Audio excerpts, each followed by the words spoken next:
समुद्र मंथन की कहानी महाकुंभ 2025। यह कहानी सिखाती है कि हमें निस्वार्थ होना चाहिए और दूसरों के लिए करुणा रखनी चाहिए। क्या आपने कभी सोचा है कि भगवान शिव को नीलकंठ क्यों कहा जाता है? इसका जवाब एक रोमांचक कहानी में मिलता है जो भगवत से है। जब भगवान शिव के निस्वार्थ कार्य से यह साबित हुआ कि उन्हें देवों के देव महादेव के रूप में क्यों पूजा जाता है, इस कहानी में हम यह भी जानेंगे कि कुंभ मेले के इतिहास में समुद्र मंथन के प्रसंग की क्या भूमिका है। आइए कहानी सुनते हैं। एक समय देवता और राक्षस दोनों ब्रह्मांड में सबसे शक्तिशाली बनना चाहते थे। वे भगवान विष्णु के पास अनंत शक्ति का रहस्य जानने गए। भगवान विष्णु ने सुझाव दिया कि देवता और राक्षस दोनों मिलकर क्षीर सागर का मंथन करें, जिससे अमृत निकलेगा जो शक्ति और अमरता प्रदान करता है। इस मंथन प्रक्रिया को समुद्र मंथन कहा गया। सागर का मंथन करने के लिए एक मंथानी और एक मजबूत रस्सी की आवश्यकता थी। मंथानी के लिए विशाल मंदराचल पर्वत को चुना गया और शक्तिशाली सांप वासुकी को रस्सी की तरह इस्तेमाल किया गया। भगवान विष्णु ने विशाल कछुए का रूप धारण किया और पर्वत को अपनी पीठ पर सहारा दिया।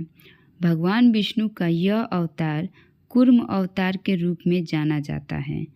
सभी तैयारियों के साथ देवताओं और राक्षसों ने मंथन शुरू किया। देवताओं ने वासुकी की पूंछें पकड़ी और राक्षसों ने सिर। जैसे जैसे वे मंथन करते गए, सागर से कई अद्भुत चीज़ें निकलने लगी। सभी इच्छाओं को पूरी करने वाली कामधेनु गाय, कल्प वृक्ष, जिसे इच्छा मूर्ति वृक्ष भी कहा जाता है, फिर कीमती रत्न कौस्तुभ और धन की देवी लक्ष्मी प्रकट हुई। मंथन के दौरान एक के बाद एक मूल्यवान चीजें निकल रही थी कि तभी समुद्र से एक भयानक विष हलाहल प्रकट हुआ। यह विष इतना खतरनाक था कि यह पूरे ब्रह्मांड को नष्ट कर सकता था।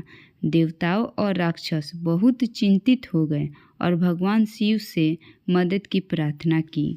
भगवान शिव ने असीम करुणा दिखाते हुए ब्रह्मांड को बचाने की जिम्मेदारी ली और सारा विष खुद ही पी गए। विष से उनका गला नीला हो गया, जिससे उन्हें नीलकंठ नाम मिला। मंथन जारी रहा और अंत में अमृत से भरा कुंभ यानी घड़ा प्रकट हुआ।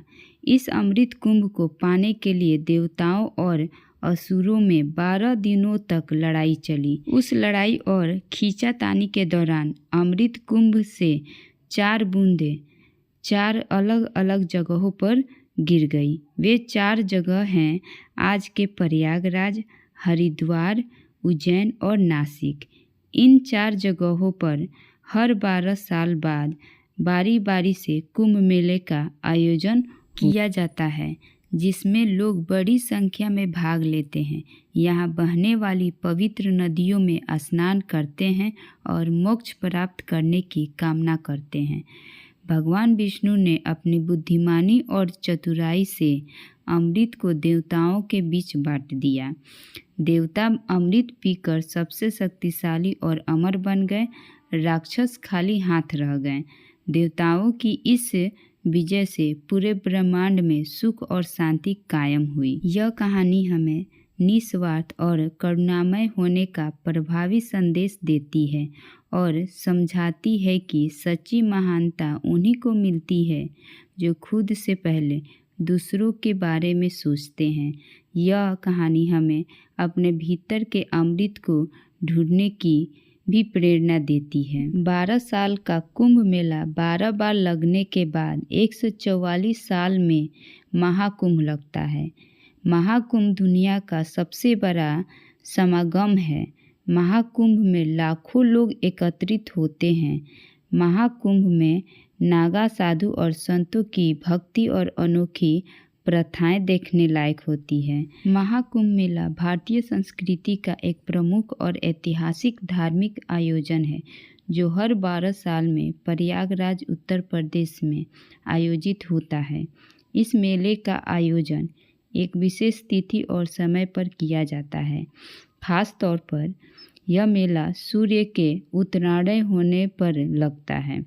जब इस मेले को लगते हुए 144 साल पूरे हो जाते हैं तब यह पुण्य महाकुंभ कहलाता है।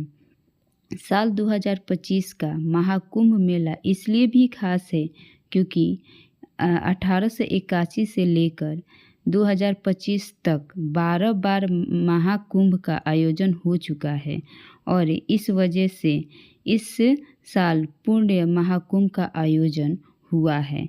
इस दौरान लाखों श्रद्धालु गंगा, यमुना और सरस्वती के संगम में स्नान करने के लिए एकत्र होते हैं।